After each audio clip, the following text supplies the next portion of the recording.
I'm here, bro. You Believe in here? Buckeyes. We here, reunited, and we playing playoff football. You feel me? Like it's, it's it, going, man. it's going. It's Hey, third quarter. 4 minutes third left. quarter, Scores 28-10. Brian, where you at? Tell the people where you at right now. bro. Man, I'm up in I'm downtown at the Spectrum Studio.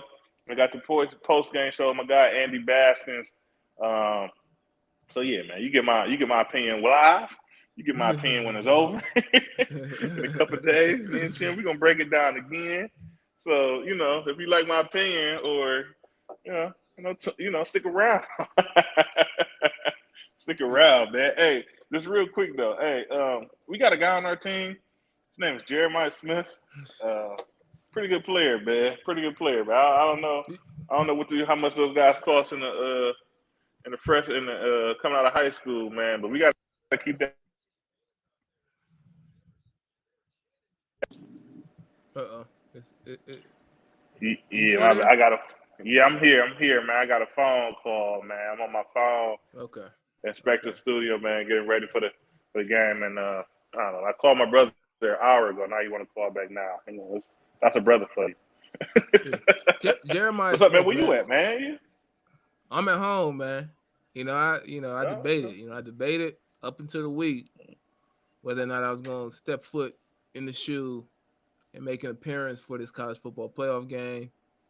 I chose warm weather, comfort, and family over going to the game. You know, Yeah, yeah, I hear you. but it looks like it's a good time though. It looks like it's a good time. I like the lights and the different things. I like the red, even though so much talk about all the orange in the stadium. Yeah. All the Tennessee fans that showed up to college game day. Oh no, Yeah. it might feel like a home Mm, game from Tennessee. I'm gonna tell you right now. mm. When that offensive lineman jumped off, had a false start in the first quarter, it didn't feel like a home game for Tennessee. I'll tell you that right now. It didn't feel like when the quarterback's visor got cracked, it didn't feel like a home game for Tennessee. I'll tell you that right now. No, Um, but only home field has been the referees at this point. They've been having some right, little home cooking for the volunteers. Other than that, right. yeah, they got to know. They're in a close situation, man. It was funny though before the game, man. I know you caught it, or you had to catch it, man. The guy, like, basically was like all the skill players for Tennessee. They're running on the field, their shirts off, Sure, like it's this weather off. doesn't bother them. But they forgot about one thing. That's not football. Right, right, That's not football. right, Yeah, right. man. Hopefully they prepared with their shirts off in Tennessee when it was cold. Like it's too late if you get the game day and you come out with your shirt off. Like it's just gonna be a reminder that you know what, you get back in your locker room, you'll be like, you know what, it was cold out there. Hey y'all, it's really cold out there. I felt it on my skin, bare skin. But you Yeah. mentioned Jeremiah Smith and his talent, and I mean the reality is Jeremiah Smith and Emeka Ibuku are like they're like the perfect complement, right? You got the explosive, big, fast receiver that puts so much pressure on their defense, and then you got the guy who works the middle of the field and can do the route concepts, can has great balance, body control to make plays and exploit matchups. Yeah.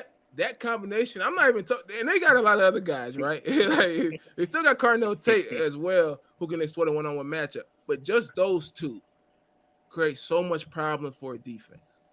And I think probably my biggest frustration in the last game. I don't want to harp too much on the last game, but Yeah. Yeah. biggest frustration in the last game, and it's not. You don't have to be a football expert to have this frustration, right?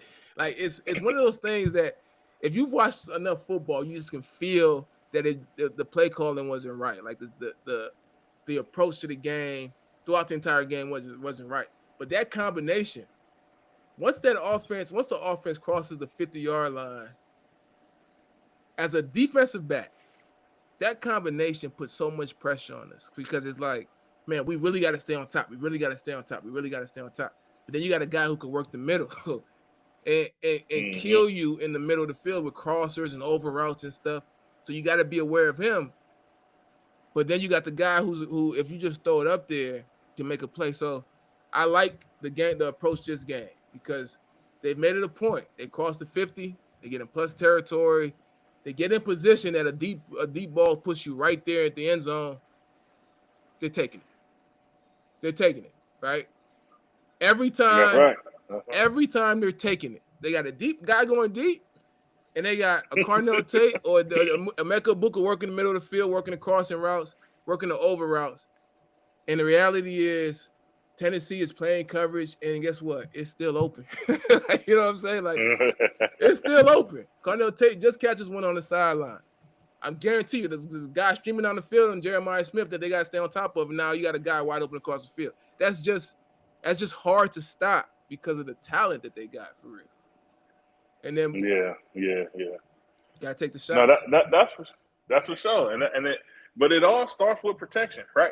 I mean, we talked about it on our show, like, Tennessee's defensive line. I mean, they're afraid. They're no joke. Like, and be honest, I'm not gonna say they're having a bad game, but our offensive line has been up to the challenge. And I want to say, Chip Kelly, give him a shout out because what he's doing is, even when we're taking these shots, it doesn't look like straight pass, right? We got the play action fake. We're pulling linemen. We're doing things of that nature. With all that, kind of just slows down the rest, right? Because you kind of got to respect what we're doing.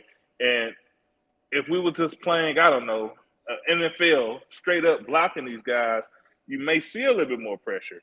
But when you kind of keep the defensive line on their toes by doing different things, like I say, the play action fake, winning your one-on-one matchups, locking on to guys, giving your quarterback a chance to get the ball to these special wide receivers that that you just kind of highlighted.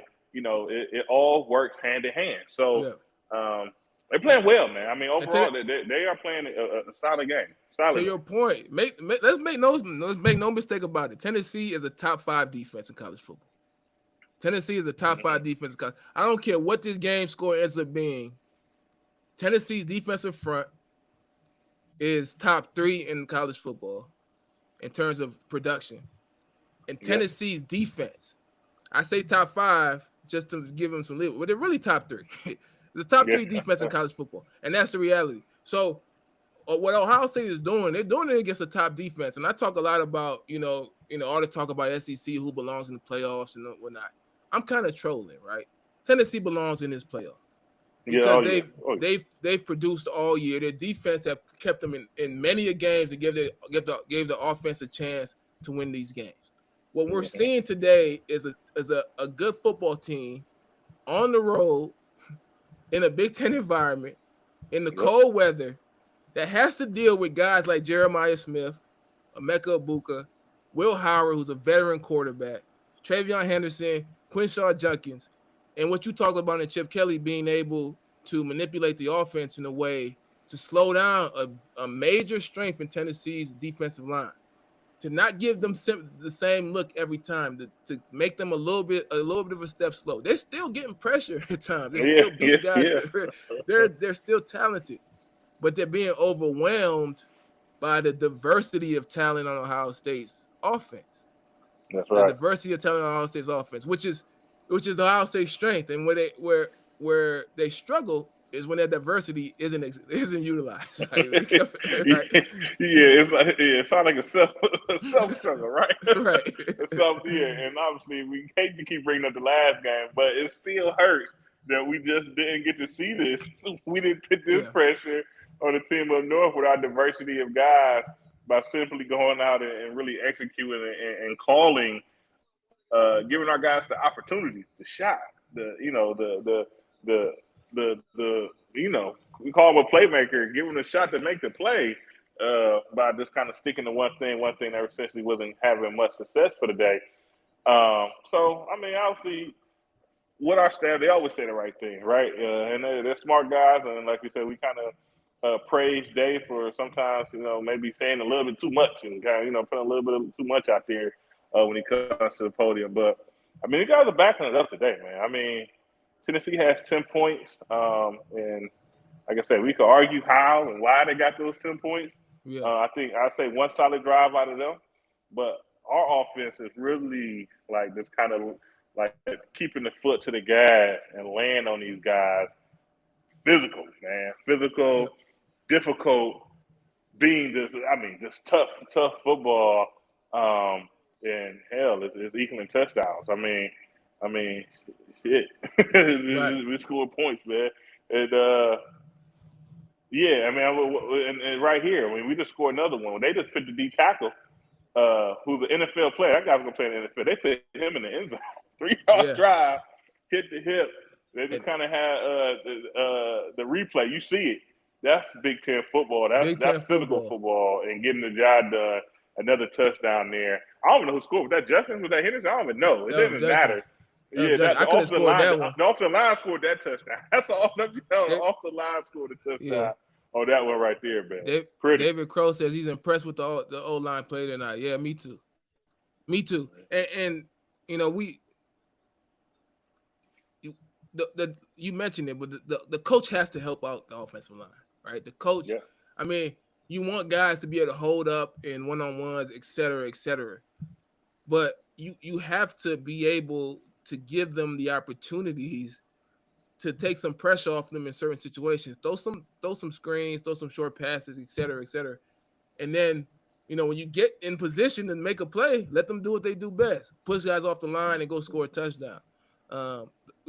Not putting a ton of pressure on them on every single play is important because, look, Tennessee got talent. You mentioned it. The defensive lineman that just got pushed back, that guy's an NFL player, right?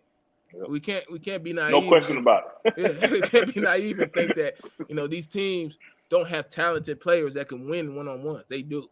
Like, that's the reality. They do. So the O-line definitely stepped up big. But I think the coaches really helped them out in this game. Yeah, like you said though, just keeping them off balance, right? I mean, if you start your guys, your DBs are getting beat, you got another long drive, another long sustained drive, you're going to get tired. That's what happens with the defensive line. You have to sprint everywhere you go. You have to sprint towards the quarterback. You got to sprint and chase the ball, and that's how it is. That's why you play more than one. But still, you get down to the goal line. Guys are tired now. Now we don't know if they've been passing a lot. They're hitting us there. They're hitting us in the middle of the field. Then they come back, and then we thought it was a run, but it actually was a play action. Now they're actually running. You know, you're just off balance. You're just off balance. Off balance. I mean, it's important. It's important. Now it's 35-10, a minute and 18 seconds on my TV left in the third quarter. And to me, Tennessee's defense is at their best when they playing man-to-man, rush for, single high safety defense. The problem with that versus Ohio State is they just throw it up to Jeremiah Smith. Now you got a one-on-one matchup. And it's either going to be pass interference or it's going to be a catch. And that's the issue. They've been able to play Alabama. They've been able to play Alabama, take away the RPOs and stuff by playing man-to-man, rushing for, mixing it up with some pressures here and there that where Alabama can't see or whatever, stopping their run or whatever, and forcing that quarterback to make plays. They've been able to do that against Oklahoma. They've been able to do that against all these other teams in the tough SEC. But the reality is, versus Ohio State, you're going to have to deal with these guys on the edge. And it's a challenge while the defense continues to play big. Yeah. I mean, and right here, we just get another sack by Jack Sawyer. And I said it before the show, straight ahead, Tennessee offensive line is really good. But you get those guys, make those guys get on the edge, you make those guys move their feet, they're going to struggle. The games that Tennessee lost previously, South Carolina, they very small guys on the end that can run. So you get to a situation where they got to throw the ball to win, their offensive tackles are going to struggle. And you see Jack with a great move there, hand slap off the line of scrimmage, get that offensive tackle leaning, you go right by him. Essentially, he almost looked like he jogged into the sack. Like he kind of like broke down, looked at Nico in his eyes and said, all right, it's time for you to come down now. And that was the demeanor of it. But, the thing is, a game like this, like you said, we was down on our Buckeyes, right? I know, rightfully so, right? And we just didn't know what we was going to get today, but they're going to come out and, for whatever reason, play a game to Tennessee's strengths and keep the game tight and not spread things out and do those things and make it tough, a run game first type of game because it was cold or whatever. And we didn't do that. Right. So, Coach, obviously this right? We need four. We got to win 4 games to win a national championship. So you got to find ways to take it to guys and get a little break, right? I think we did a great job at that today. Is just taking it to these guys with energy, momentum, and now we could just strive in the fourth quarter and maybe even get a little bit of blow. Because I mean, a tough fall game is a tough fall game. So if you could win the game by 20, 30 points, Yep. it's going to be a tough road going forward. So it's a great way to relieve a little bit, not get so banged up, trying to fight for every inch of the game because it lasted 4 quarters. Hopefully, now I'm saying this as if Tennessee is going to lay down in the fourth. They're proud boys. They're not going to lay down, but we get some couple first down. Yeah, they might not have no choice. Get down and lay down. I think that might be the only option they got. You don't want your quarterback taking too many hits. He might jump in the transfer portal. Like, they don't care about me. Jump in the transfer portal because you got to beat up in the playoff game trying to make a heroic comeback, man. Here's the thing that's interesting to me, because we kind of talked about this after the last game. It's a very weird situation for Ryan Day, because he has, like, I want to say maybe one or number 2 top winning percentage in college football as a head coach currently. He is at his best. He is as good. When we talk about offense, the defense has figured it out with Nose and everything. He brought Nose in, etc. But at his best, he is as good as any coach in the country when it comes to getting a team ready to play ball and go win a game. All right. And at his worst, it's him versus Michigan. Right. So it's like it's such a conflicting situation, because you watch the offense and the game plan. You think about the guys who are in control of that. Guys like Chip Kelly, Ryan Day. The Heartline probably has some influence in there, etc. And you think, like, them at their best are as good as any coaching staff in the country. At their best.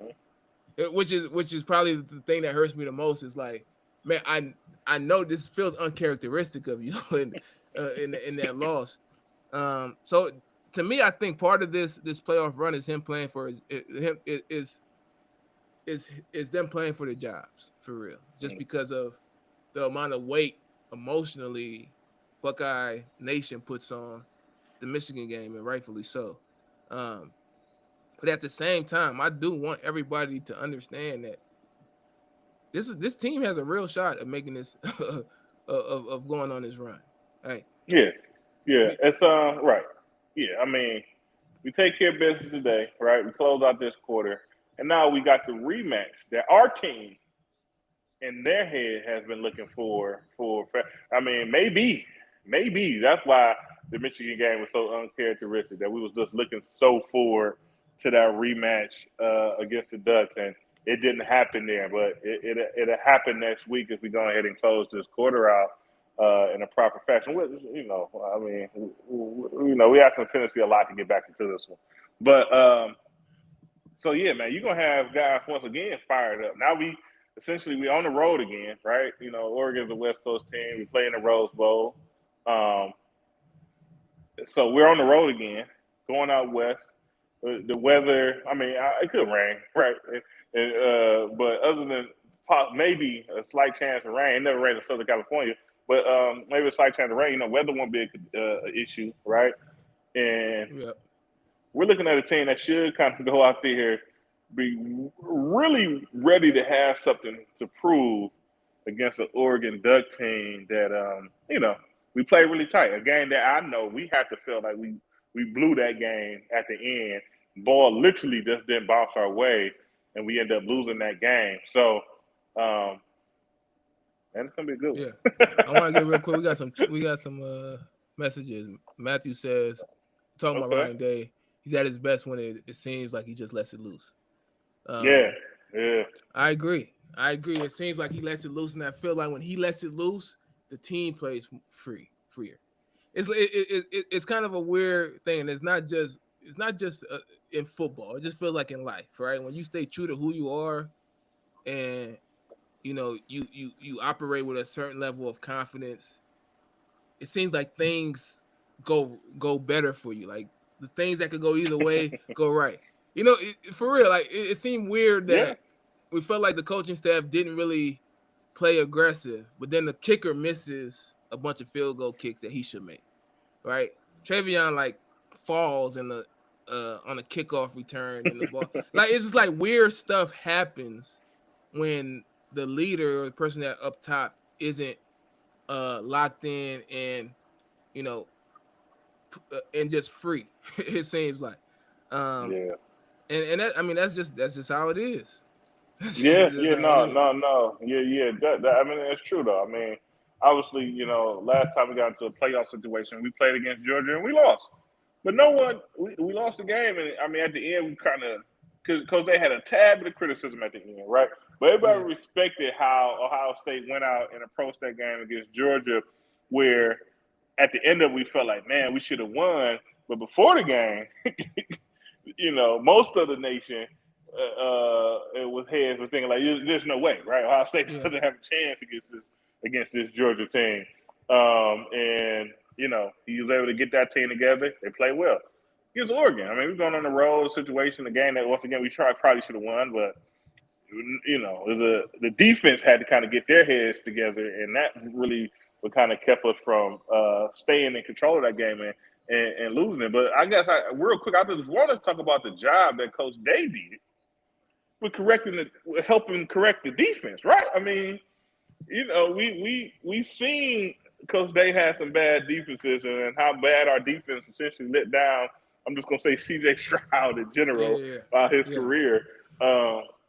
He said not this season, right? We had some confusion. It seems like there's some back and forth on the defense of how they're going to approach situations, and we lose a game. We have a bye week, and Coach Day essentially fixes the defense just right there, right? We no longer have any defense. We haven't really had any defensive issues for the rest of the season after that Oregon game due to him kind of, I don't know what they did, right? I don't know how the conversations went, but he put an emphasis to it, and from there, the defense has been essentially fixed. I mean, that's coaching, right? I mean, that's what we've been asking him to do. Obviously, once again, against Michigan, not his best, but he's definitely stepping up and improving in the way he's doing things and seeing things and approaching things when it comes to the season, to his team this season, and not waiting for next season. Yeah, it is. And I put some of the onus on him for the defensive woes early in the season as well, because I feel like the defensive approach comes from the top. Even if, Jim Knowles is quote unquote the head coach of the defense, what he is free to do in terms of philosophy and aggressiveness versus conservativeness and stuff, to me, still comes from the top. And we talked about this a lot, and I feel like Ryan Day is still kind of figuring out being a head coach, right? Great offensive coordinator, etc. When you transition from offensive coordinator to head coach, it's a different job. It's just different, right? It's like being the CEO, like head of operations for a business or whatever. Now you're the CEO. Now I gotta not just do my job, right? But now I gotta lead the business. I gotta make sure everybody's mindset is right. I gotta make sure if we have an issue, I gotta be strategic for the next 3-4 years, and I also gotta address anything that's gonna impact us tomorrow, right? And the thing that's different now when you're a head coach is NIL, transfer portal, the team managing the team, and it's a lot in college football now. Yeah. I'm not trying to give a bunch of excuses or whatever for Ryan Day. I'm just keeping it real, right? It's like the reality. No, for real, that's the job. For real, that's the job. That's the job. The job used to be, okay, we identify players, we give guys scholarships, and then we make sure they go to class and they don't take extra money so they don't get in trouble, and we develop them on the field. But now the job is, we got to manage a budget. I got to recruit some guys, and the recruiting aspect is so hard. But then even if I get the guys, I could lose them the next year. So I got to re-recruit them, right? And I got to go fundraise, and I got to do all these other things but I'm also transitioning into going from a coordinator to a head coach and trying to figure out what is my approach. And I think Dave's biggest mistake, I think his biggest mistake is he's listening to too many voices for a Michigan game. I think he's listening to too many voices, man, because his Michigan game plans to me are uncharacteristic of who he is, which means he understands the rivalry. He's listening. He's like, this is what it takes to win, etc. But you got to do that in your way. And I think, I just think he's working through it, man. I know Buckeye fans don't want to hear working through it, but look, that's just the reality of the job. If you go get somebody else, they may have the same type of learning curve that he has, unless you get somebody who's proven. But how many coaches out there are proven Ohio State coaches? It's a different word. You could be a proven coach, but you got to get a guy who can handle this atmosphere and this environment. And the list is short. The list is very short. I'm just keeping it real. Right, bro. Hold on. Another touchdown. How about this run by Travion Henderson? Oh man, I thought he was done. Hey, the safety standing there, he didn't even touch him. Travion Henderson has had himself a game. It's 41-10, 10 minutes and 53 seconds left. And Travion Henderson just ran for like a 25-yard run. He had nothing. Yeah, had nothing. The play was stuck for a 0-yard gain. And he said, you know what? I'm Travion Henderson, man. Let me get out of here and show a little something for the national campus, man. Buddy standing in the hole, didn't put a hand on him. Hold on, who is this? This guy, Bo Hunting, just message said, I've talked a lot of smack these past few weeks, but y'all have a national championship winning team if I ever seen one. I don't know where he's from.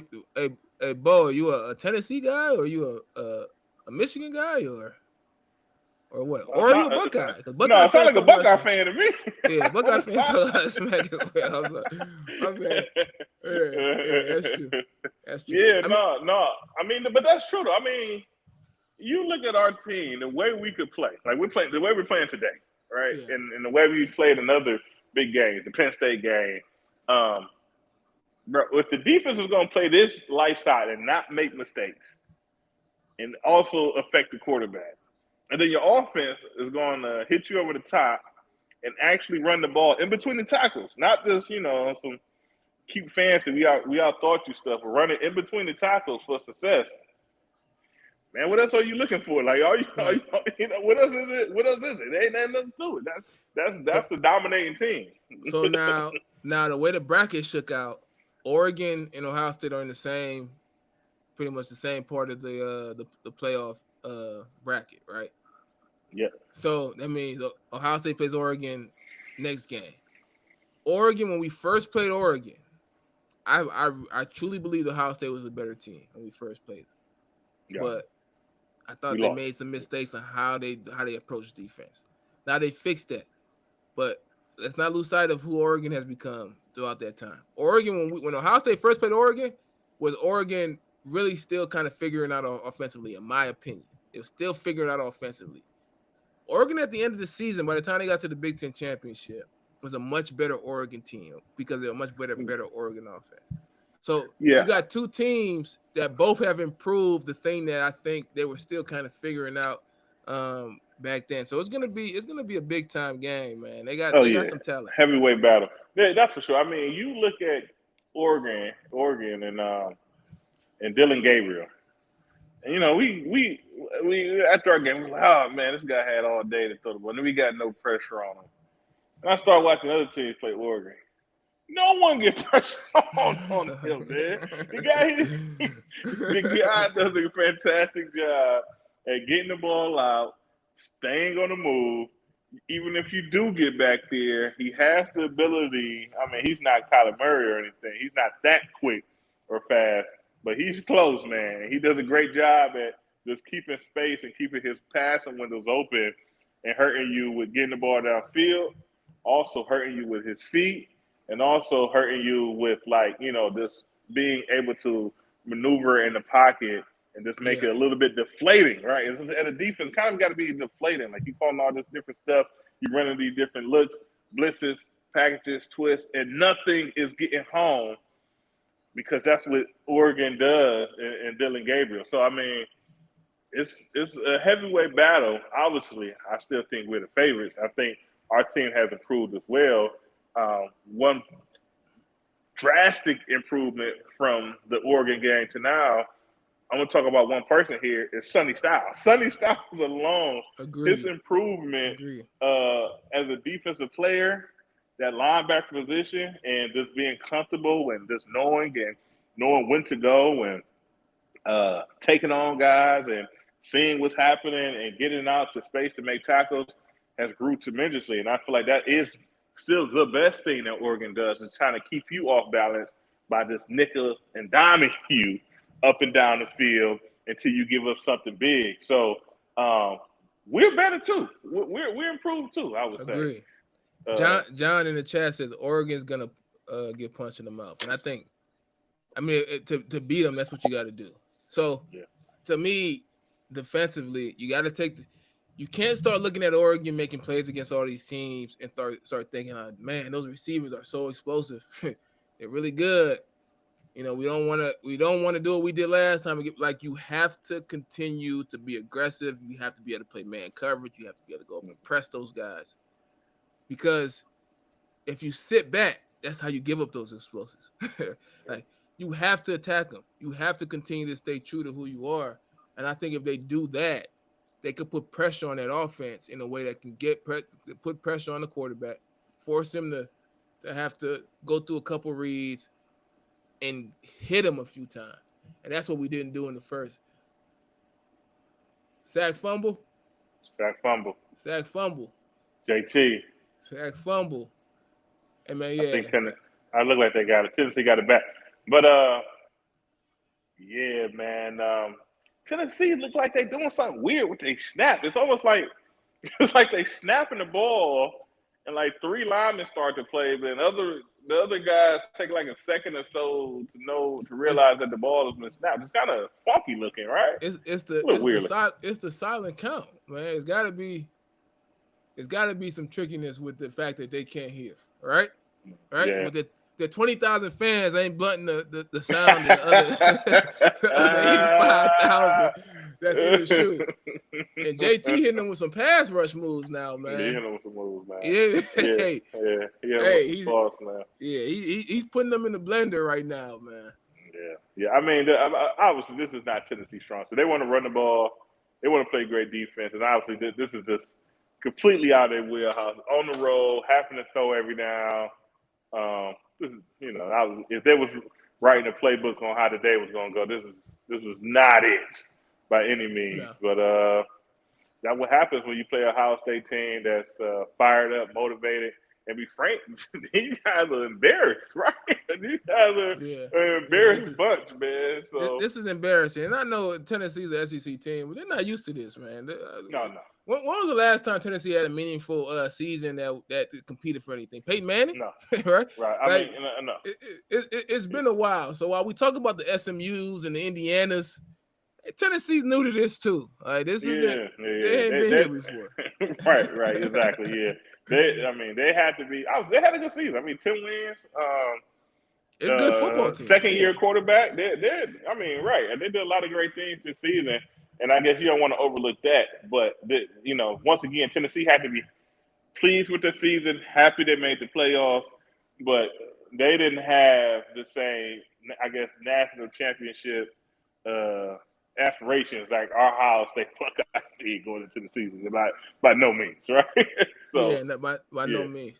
Matthew mentions, and shout out to everybody in the chat that's reaching out. But Matthew said the top bracket seems harder than the bottom, and it's true. The way that the college playoff bracket shakes out, you got the conference champions who get the first round byes, which automatically is going to mess up any type of bracket where you want the teams that play the best to play the teams that the best, right? To play the worst, right? Yeah, so that's going to shake it up. And then whenever you do a playoff bracket and you're trying to get the number one seed, the best route, and you don't reseed them after the first round, they really end up getting a really good team because they're getting the middle teams, right? Like They're gonna play the 8 seed or the 9 seed, which when you don't reseed after the first round is the best situation, because otherwise, if you try to give them the lowest seed, you're also gonna end up with them playing the highest seed, because Penn State, which was I think was the 5th seed, the only team that didn't get a first round bye, they played the lowest seed, right? Mm-hmm. So you can't have them play Penn State in the second round, because you know what I'm saying. So the only way to fix that, I think, is to reseed after the first round, which I don't know if they do that or not. So I mean, the reality is, at the end of the day, the playoffs is the playoffs. You're gonna play right. A good playoffs team, is the playoffs, man. You're gonna play right. You gotta play some good teams. You got to beat some good teams if you want to be a national champion, and that's where it comes down to it. Maybe if you had a better season, you get 3 games to be a national championship. Right. If you had a good season, not quite good enough, you get 4 games to try to be a national champion. So it is what it is, man. The team that messed up the bracket is Ohio State. Ohio State's the one who messed up the entire playoffs, because if they beat Michigan. If they beat Michigan and they go to the Big Ten championship, and they're either the 5th seed in Penn State's position, or they beat Oregon and they're the ones with the first round bye, and Oregon's in that position, right? So then they're on the Oregon and Ohio State be on separate parts of the bracket. So Ohio State's the one that they didn't take care of business, they messed it up, which gives them a harder path. But then Oregon is punished as well, because they got a matchup against. So I mean, you're never gonna make it perfect in a playoff bracket. Yeah. It's never gonna be perfect. You gotta just play football. Hey man, we got Devin Burton Bros Brown out there, man. Devin Brown's in the game. Shout out to Devin Brown. Last game for Devin Brown in the shoe, because he's already said he's gonna transfer out. So shout out to Devin Brown. This is like they've already had senior day, but this is like senior day part 2, because this is really their last game in the shoe. They showed one of the band, and somebody in the band was crying at the beginning of the game. Like, that might have been they last time playing a trumpet in the shoe or something. Yeah. So man. Yeah, and shout out to Devin Brown. I mean, we talked about on our show about Penn State's backup, Bo Perbola. He played. I mean, they paid packages. They had packages for him. Like, he played every game. No matter what, they throw him out there and let him go. Devin Brown is more of a true backup situation, right? He only gets in the game unless we're up by a lot, or Will Howard has to get nicked or something of the sort. He's like, no, I'm gonna stick with my guys, man. I'm gonna stay here. I understand my position. Any moment, I'm the guy. I'm the quarterback that's gonna be leading our Buckeyes here. He didn't do. Once again, I guess I could say once again, he didn't just do what was best for him. He looked at Ohio State like, what can I do? What's best for the Buckeyes? Right. Before I make any decision, man. And that's another kudos to Coach Day, man. You don't do that if you don't care so much about your coach, man. I'm sorry, man. Like, you just don't. Exactly. And I want to stick with this for a second, man, because honestly, for Devin Brown, like, he's taking a risk here. Because one, he's going to be – they could have a long playoff run, which means he could really push back his ability to choose what team he's going to. If he chooses late, guys like Bo Perbula, who already hopped in the transfer portal, and others have already solidified positions at other schools, which puts him in a disadvantaged position to be able to get the best situation for himself moving forward. The money. They got hard to secure some of the money as well, man. And then I mean, there's no guarantee that he plays, but he also could risk himself getting injured, right? So imagine he ends up having to play in another game, he gets hurt, and whatever team wanted him before, they're gonna move on. And that's just life, right? You know what I'm saying? Like, we want him, but if he gets hurt, we're moving on. So he's really putting the team that he's with ahead of his personal aspirations, which is something to be. I mean, I know as fans, we just want to move on to the next great player or whatever. Yeah. But there's certain individuals in the way they approach situations that you just have to show them love for what they do, man. I think Devin Brown is one of those guys. I don't care what he does moving forward on the football field for Ohio State. He's shown in every situation that he's high character, and he puts Ohio State team first. And I have nothing against a guy who decides to make the best decision for himself based on the current situation. No, And I mean, I'm gonna add kudos to a guy who goes above and beyond and said, "Look, I'm gonna put this team first because I made a commitment. I'm gonna stick it through, and whatever happens at the end of that, it happens." So shout out to Devin Brown for sure. yeah, no, for sure, man. Because I mean, in college football in general, right? I mean, this is how I say this fans in general. You know, especially since the transfer portal opened up, and then NIL came in. You know, what's the saying? Like, oh, these kids don't care about nothing. Everything's for $1. Everything's about them. But man, you still got examples, right? I mean, examples that you could just say like, no, man, this guy is, is definitely a team first guy.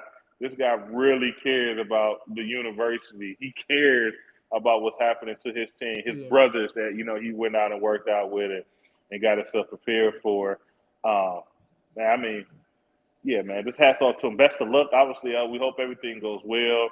Hopefully, he goes to a team that he could play, right? I mean, obviously, you want him to go to a good team that's a contender, but hell, man, I'm gonna say bring it back to Kyle McCord. I hope he get an opportunity like that. He goes somewhere Yeah. that really need a quarterback, and he steps in, and you could see that him stepping in has really elevated the team. Obviously, yeah, I mean it's Kyle McCord, and obviously everything don't go his way. When it comes to play, but a lot of things does, and I'm sorry. He just doing things well. Man, I'm just sorry. I got a little excited, man. My young tar bloodder out here, Bryce West out here at the cornerback position in the playoffs. Fantastic it just came up on defense. my TV. Ooh, yeah, big man. play. Yeah, that threw me off a little bit, man. Young tar bloodder out there in the playoffs making plays. That's playing. Hey, that's what you always say, man. Fight the ball through the head through the end, man. That's getting it done. Textbook. Textbook, man. I'm about to go into his Twitter DMs and show love, man. Hype him up, man. I'm about to message him right now, man. Show love, man. Yeah, that's big time play. I know he's been battling some injuries and whatnot early on, man. Got a shoulder. He still got a sling on the shoulder.